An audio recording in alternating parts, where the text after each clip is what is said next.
of appreciation, I would like to invite Mr. Aditya Berlia to give his keynote address, Mentorship for Global Leadership. Now this is something which is very close to his heart, and he has been championing at his own university and whole industrial cluster which he heads. So this will really enthuse you to receive this Engineering Watch Fellowship token in a much solemn fashion. Brilliant. So I thought I was going a little bit later in the agenda. Thank you so much for getting me involved. Okay, can everybody do me a big favor? Raise their hand.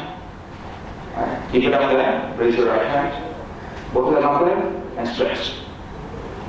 Okay, it's going to be a good evening. So the first thing I want to know is, can all the students raise their hands? Okay, so I know where you are. Okay, great. What I want you to do is to close your eyes. Close your eyes, everybody. Come on, come on, come on. I can see them open. I know where you are now. You raised your hands. Okay? And I want you to thank your parents, because they were your first mentors.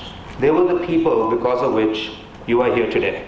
And so before, when we talk about global leadership, global mentorship, mentorship first starts at home with our parents.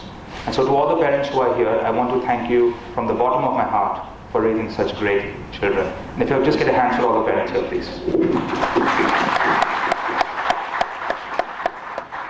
Payaji, I want to ask you a request. When there's 3 minutes left for me to go over, just tell me and I'll stop. Okay? Okay. So when I talk about international mentorship and leadership and all, the first thing I want to look at India, right? India for the next 5 years, every month, has 1 million people, that's 10 lakh young people who will enter the workforce. That is a city the size of Mumbai every year looking for jobs. The Indian economy growing at 4.7, 4.8% is only generating 2 million jobs, which means 10 million people will be out of work. Assuming young people, let's say 50% of that are women, 50% are men. That's not true, because there are a lot more men than there are women, because of the history of female infanticide in many parts of our country. That leaves us with 7 to 8 million people outside home. I'm presuming a lot of the women will have to stay at home and help. What do 6 million, 5 million unemployed people walking around India look like? How does that change our society? What does that do for social crime? What do neighborhoods look like with young people with nothing to do? But people don't understand is that, I don't know what happened in 2000 where suddenly our we used to talk about the demographic liability of India. Magically over 5 years, this liability turned into an asset. And I'm not sure where that jump suddenly happened that they were able to balance the books. And so we have so many young people there, what they need is to occupy their time, and they need inspiration. I think that is where young leaders who have global standards come in. Now here's the problem. Who is a leader? Can anybody shout out who is a leader? Somebody who motivates. What else? You were saying something? Someone who takes initiative. What else? Someone who takes all of us together. Someone who takes everybody together. Someone who creates something. Someone who creates something. Who's open towards learning. Who's open towards learning? Decision maker. It's a key decision maker. What else? Come on, all of you are leaders. Who's followed by everyone. Who's followed by everyone? What else? We will go on. And if you start listing leadership qualities, 2 pages, 3 pages, 4 pages. But the frank thing is, a leader is someone who has followers. If you have one chela, you are a leader. Right? So we have this entire notion in our heads that leaders are these great grand figures who command people and able to do amazing things. But the fact is, if you have 2 people following you, you are a leader by default. Right? I think this is where mentorship comes in. I think the difference between a good leader and a bad leader. You've seen bad leaders, right? You've seen leaders who have many followers who do horrible things, who are terrible to their people, who don't do much in society, right? This is where I think the difference between a good leader and a bad leader comes. Among the essential things is mentorship. When you hear people, oh, you need the mic here. I hate podiums. When you, because it keeps us such a big space between us. When you think about leadership and how it has gone, everybody here who has made anything of themselves will tell you one thing, that although they'll say, oh, I made myself, but somewhere or the other they had a mentor. And they had mentors who guided them, mentors who told them what to do, what not to do, and mentors to save them in times of trouble. I don't think there is any leader today in the world who can say they came up without somebody who is mentoring them. So you have leaders and you have the need for mentorship. And I want to now take a global perspective. A couple of months ago, I was invited as part of a small delegation of young people from around the world to a forum known as the Boao Forum. This is the Davos of China. They only invite 300 people every year. And you can see how prestigious this forum is because the only people from India who went was Mr. Ratan Tata and Mr. Birla. So I was invited as part of a coterie of 27 young people from around the world to sit and discuss the future of young people in leadership. And we found something very interesting. Impatience, right? How long are you young people here from school who will then go to college, who will then work for 10 years, who will then put another 10 years somewhere else, and maybe by the time you are 50 years old, you will be allowed to become a leader of India or the globe. Is 30 years a long time? Come on, it is, right? You know it is. You just feel, what are you talking about? You know, why should I have to wait until I'm 50, 55, 65 to become a leader? And the problem what's happening is that earlier, people would live to about 50, 60 years old, right? And so by the time you were 25, 30, you were in midlife crisis. And by the time you were 50, you had retired and you were thinking about dying. This I'm talking about 300, 400 years ago.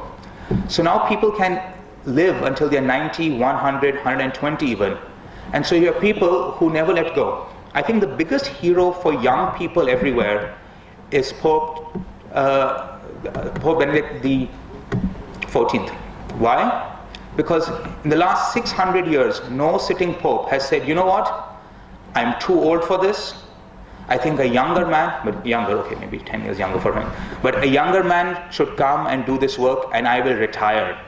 No pope has retired from office in the last 600 years. They usually die in office. And I think this is a big lesson that a lot of our elder leaders need to learn, is that you only learn great things when you're actually doing them. But there is another benefit that came from these discussions. At no point in the history of the world there have been so many people with so much experience available for mentorship. Because of all these mentors living such a long age, you suddenly have people who've had 50, 60 years of doing incredible things available to mentor you. I'm really hoping that all of you who are here will take full advantage of the mentorship your mentors will provide. I've had many mentors. They've been from all across the globe, India, US, Japan, Israel, and they've been all sorts of people. But one of the key defining moments of all these mentors is that I had to follow up, right? So please do not wait for your mentors to call you to say, kya ho raha hai, what's going on? Be proactive. And I'll tell you a little secret.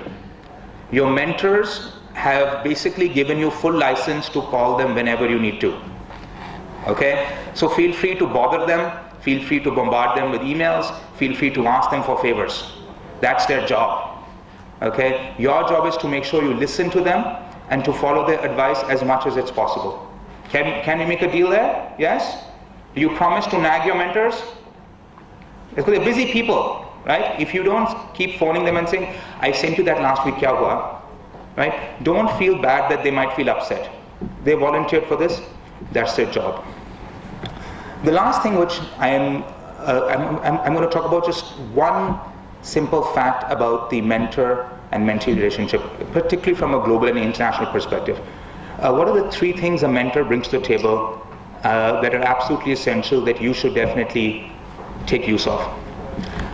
The first very important point is that they help you stop wasting your time. Okay? Being young is all about making lots and lots of mistakes. Going from point A to point B can be a very easy journey or it can be a very difficult journey. One of the beautiful parts what a mentor can say is, look, I can make this easier for you. Here are all the mistakes you will make. Here are all the risks you're going to take. Please make sure to take those risks, mitigate them, and you can do much better. The second thing your mentor brings to you, and just given the list of mentors here, they do have that worldview, is that they can tell you all what is actually going on in the real world. One of the big things that you figure out when you're 20, 21, even in college, that you're in a bubble. Right? All you hear is television news, right, of what's going on. You talk to everybody around you, and you're in school and college. But the real world has a lot more to offer and a lot more interesting stuff. I think that's where your mentors really come, is to explain to you how the real world works.